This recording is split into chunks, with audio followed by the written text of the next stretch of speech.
Radians.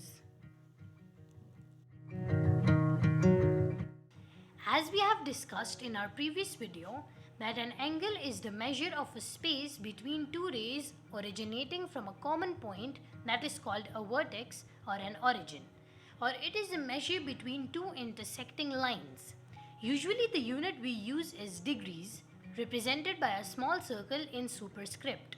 The angle may be a right angle measuring 90 degrees, a straight angle measuring 180 degree, an acute angle measuring less than 90 degree, an obtuse angle measuring greater than 90 degrees and less than 180 degrees, or a reflex angle measuring greater than 90 degree and less than 360 degrees, or a full angle of 360 degrees making a complete circle.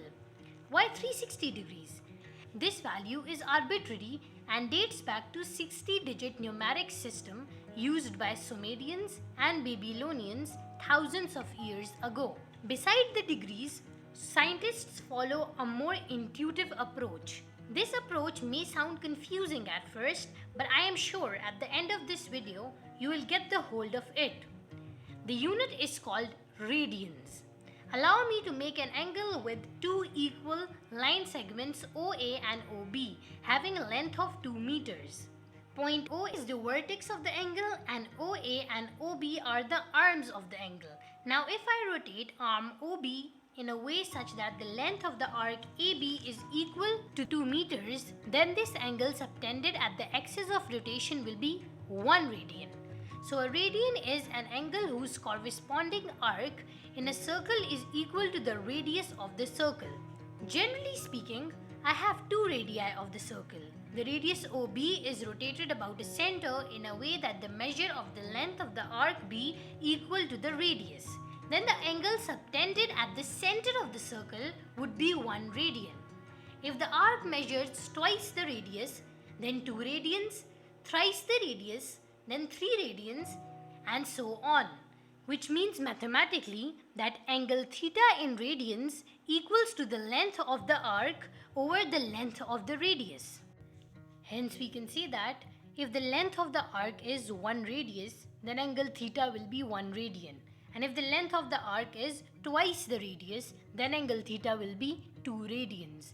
And if the length of the arc is thrice the radius, then angle theta will be 3 radians, and so on.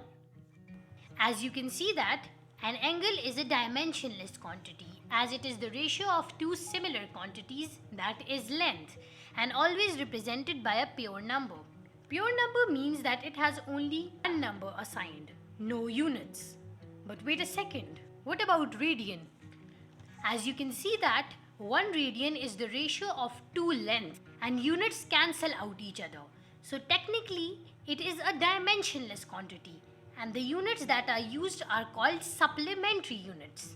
A radian is a supplementary unit, and the radians used with each quantitative pure number is just a reminder or indicator or a cue that angle measured is in radians, not degrees. So now you can probably guess why it is called radian. Probably because of its relation to the radius. So we define radian as the plane angle subtended at the center of the circle by an arc length equal to the radius of the circle. The plane angle means that the angle is two-dimensional, which means along x and y axis only. More on different types of angles in the video tag above. Now what if I ask you that the angle subtended by an arc, if it completes a rotation to form a circle with radius y, or how many angles does a circle have? 360 degrees, of course, but how many radians? An arc forming a complete circle has the length equal to the boundary of the circle or circumference of the circle. Circumference equals 2 pi r. This is the length of the arc as we have discussed in our earlier example. Angle theta in radians equals length of the arc over length of the radius. In this case, angle theta in radians will be equal to 2 pi r over r. Radii cancel out each other to give angle in radians equals 2 pi radian, which means that a circle has a total angle of 2 pi radians or 6.28 radians, where pi has an approximate value of 3.14. which means that every circle has 6.28 radians or 2 pi radians. What does 6.28 mean? It means that if we rotated the arc OB in such a way that the length of the arc is 6 plus 0.28 times the radius, then the arc would form a complete circle. The angle that would be subtended at the center would be 360 degrees.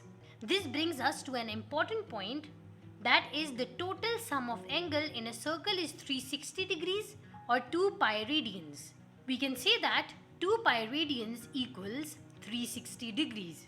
Now divide both sides by 2, which gives us pi radians equals 180 degrees. Now divide both sides by pi, which gives 1 radian equals 180 over pi degrees. And with this equation, we come to one of the most important relations in geometry, that is the relation between radians and degrees. From this equation, we come to know that 1 radian equals 57.29 degrees. As we already know that 1 radian equals 180 by pi degrees.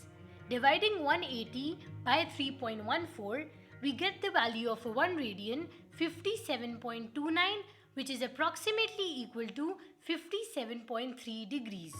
Which means that if the angle between two equal arms is 57.3 degrees, then the length of the arc will be equal to the length of each arm. To get an intuition of radians better, let's play with some number before we end. To convert any angle from radian to degrees or degrees to radian, just remember the relation 2 pi radian equals 360 degrees. Let's say I ask you to convert 45 degrees into radians.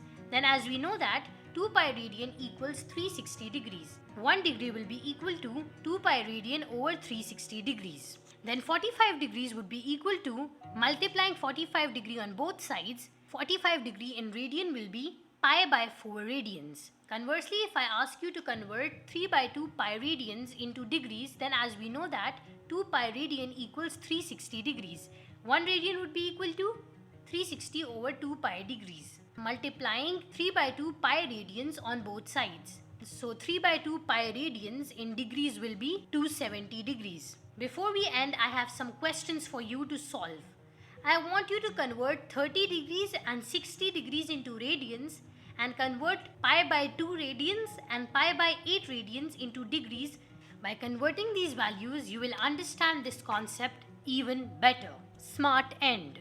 To memorize the concept of radian permanently, just remember and visualize the correspondence of radians to radius, where you already know that if arc is 1 radius, then angle is 1 radian. Visualize how the words radian and radius fit into each other when placed one over another. To remember the formula for conversion, just remember the relationship between 2 pi radians, which is equal to 360 degrees. Which comes from the circumference of the circle. Use this diagram to visualize all of this in your brain, and you will surely be able to convert radian into degrees and vice versa. No need to rote learn the whole concept. The video from start to end has explained everything conceptually, and with these two simple tools you will be able to memorize the concept long-lastingly. Just remember the thought when you placed radians over radian and how they overlapped well, and how circumference helps us find radians. That is 2 pi radians equals 360 degrees. Thank you for watching. Like and subscribe for more such short and crisp educational videos. And also find us on social media platforms at Smartitude Official.